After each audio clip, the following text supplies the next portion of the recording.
যতক্ষণ না এই টাকা ফেরত না দিবেন। আপনি সুদের টাকাতে আপনি তওবা করলে হবো, দান করলেও দান হবো না।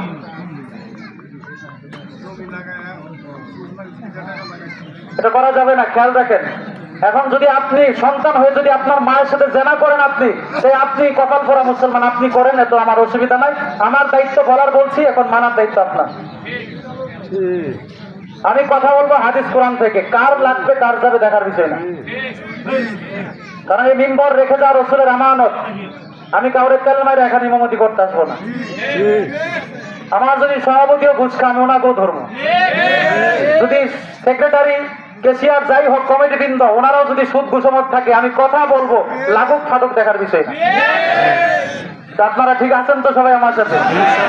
ইনশাল্লাহ আমি আপনাদেরকে ওইভাবেই বলে যাব। সম্মানিত হাজিরিন, এখন কুরবানির 4টা শর্ত। 1 নাম্বার জবে করা। জবে করতে গেলে আপনি এখানে মাসলাটা জেনেন, কুরবানি জবে করার সময় কিবলা দিকে করতে হবে। এবং যারা ছুরি ধরবেন ইমাম সাহেবের সাথে 4 জন 3 জন বা এরকম যারা ছুরি ধরেন, এটা মাসালা শুনে নেন। ছুরি ধরার সময় যদি ইমাম সাহেব ওনার সাথে আরো 3 জন ছুরি ধরে, সবাইকে কিন্তু বিসমিল্লাহ আল্লাহু আকবার বলতে হবে। যদি একজনও না বলে, 3 জন বলছে 4 জন ধরছে ছুরি, একজন বলে নাই, কুরবানি হবে না। ছুরি ধরা তো সহজ না। মাসালা কোন হুজুর নতুন না, আপনারা হয়তো বা কেউ নতুন শুনছেন, আমরা আগের থেকে পড়ে আসছি, আমরা ফতোয়া কাটছি, ইফতা করছি, আমাদের সব জানা আছে আলহামদুলিল্লাহ।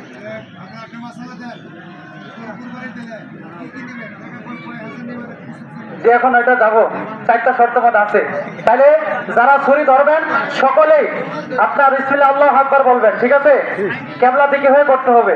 কিবলা থেকে ঘুরে গেলে অসুবিধা নাই, যদি কারণবশত ঘুরে যান, আল্লাহু আকবার বিসমিল্লাহ আল্লাহু আকবার করে জবাই করলে হালাল আদায় হয়ে যাবে, জবাই কোনো অসুবিধা নাই। তবে উত্তম হচ্ছে কিবলা দিক করতে হবে। 2 নাম্বার গোশত বন্টন। যারা গোশত বানায় দেয়, কুটে দেয়, এটা মাসালা ভালো করে জেনে নেন। হয়তোবা যারা আজকে অনেকে কুটে দিবে, এদের শত্রু হয়ে যান মনে হয়। এখন মনে হয় হয়ে যান যে হুজুর মাসালা নতুন দিয়ে বুঝি আমাদের ব্যবসা বন্ধ করে দিল। যেটা হালাল বলতে হবে তো। কুরবানি না হলে কি পশু জবাই করে আপনি গোশত তো কিনেও খান। আজকে মনের কুরবানি দিতে হবে। কিসের কুরবানি? মনের কুরবানি। আল্লাহর জন্য প্রিয় জিনিসকে কুরবানি, এর মাধ্যমে আল্লাহ যাতে আমাদের পরকালে যা খায় দেয়, ঠিক না? এজন্য উত্তম হচ্ছে যারা গোশত বন্টন মানে কসাই বা যারা গোশত কেটে দেয়, এনাদেরকে গোশত দেওয়া যাবে। তো মাসালা আছে, গামালি 3টা ভাগ হয়। কারণ একটা গামালি ভাগ, 2টা নিজস্ব ভাগ। এখন আপনি যদি বলেন যে আমার প্রতিবেশী সে গোশত কেটে দিল, যারা ভাগে আছেন মাসালা 2 দিক দিয়ে না দেওয়াটাই উত্তম। আর যদি দেন, গামালি ভাগ আলাদা করে আপনাদের যে বন্টন আছে ওন থেকে যদি আপনারা নিজেদের ব্যক্তিগত হাদিয়া দেন, চলবে। এখন আসেন, এটা তো গেল কুটুরির বিষয়ে। আরেকটা মাসালা জানেন, ইমাম সাহেব যারা আছে, ইমাম সাহেবদের বিষয়টা জানেন। ইমাম সাহেবদেরকে সবাই অবহেলা করে। আমি যে আমার কথা বলতেছি না, বলো হুজুর কি এখানে নিজেদের পুঁজি মোটা করার জন্য বলতেছে না। আমাদের মহল্লার ভিতরে তাকায় দেখেন, বর্তমান সময়ে যে পরিমাণ মানুষ মানে টাকা পয়সা ইনকাম করতেছে, মসজিদের ইমাম মুয়াজ্জিনের যে টাকা দেন, পরিবারের একটা শাড়িও হবো না। তারপরেও দেখবেন এক ওয়াক্ত আযান না হইলে গেল কোথায়? ইমাম সাহেবের চাকরি খাওয়ার জন্য কিছু কূটনীতি ব্যক্তি থাকে, খালি পিছে পিছে শুনে বেড়া, কোথায় কি ভুল ধরা যায়, আছে না? নবীর ওয়ারিস হচ্ছে উলামায়ে কেরাম। এদের সাথে বেয়াদবি করবেন, রসুলের সাথে বেয়াদবি।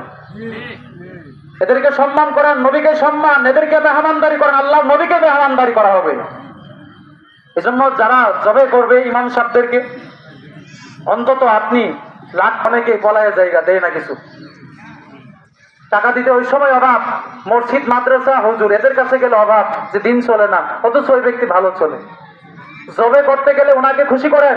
1 লাখ টাকা করে কিনছেন, ওনাকে 1000 টাকা দিলে আপনার কমবে? আপনি দিতে পারেন না কেন? মন মানসিকতা বড় করেন। এত ছোট কে আপনার হুজুরদের প্রতি? যাদেরকে সম্মান করলে, যারা আপনার 24 ঘন্টা সার্ভিস দিচ্ছে, আযান দিতেছে, সমাজ ঠিক করতেছে, যারা আপনার মৃত্যুর সময় জানাজায় আসে, বিয়ে পড়াইতে যা, বাচ্চা হলে বাচ্চার আযান দিতে যা, অথচ ওই ব্যক্তিকে কেন আপনারা বৈষম্যতা করেন? আমি সমস্ত ইমামদেরকে বলতেছি, আমাদের হুজুরদের একটু সমস্যা আছে। যদি এক জায়গায় মসজিদের ইমাম চলে যায়, উনি বলে ওনার বেতন 10,000 ছিল, যদি বলো আপনাকে 8,000 দিব, বলে আমাকে নেন, আমি থাকবো। আমাদের দাম আমরা নিজেরাই কমাই। যদি সব হুজুর এক থাকতো, দেখতেন সমাজ সব টাইট করা যাইতো। কিন্তু হুজুরের দিয়ে আমাদেরও সমস্যা আছে।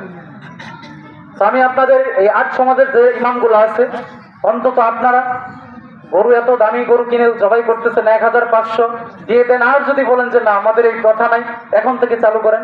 প্রথা নাই, এখন থেকে দিবেন, আজকে থেকে দিবেন, তাই তো শুরু হবে প্রথা। একটা বিষয় মাথায় রাখবেন, জবে করার যদি যে জবে করলো ওনার ন্যায্য পাওনা যদি আপনি না দেন, আপনার কুরবানি হবে না। আপনি যদি বলেন যে আমার পশু আমি জবাই করবো, করেন, তাতে আফসোস নাই। কিন্তু যে জবাই করলো ওনার পারিশ্রমিক না দিলে আপনার কুরবানি হবে না। মাসালা নিবেন, আমার কাছে নিয়ে আছে, ভুল বলার জন্য আসেনি। এখন যদি আপনি ইমাম সাহেবদেরকে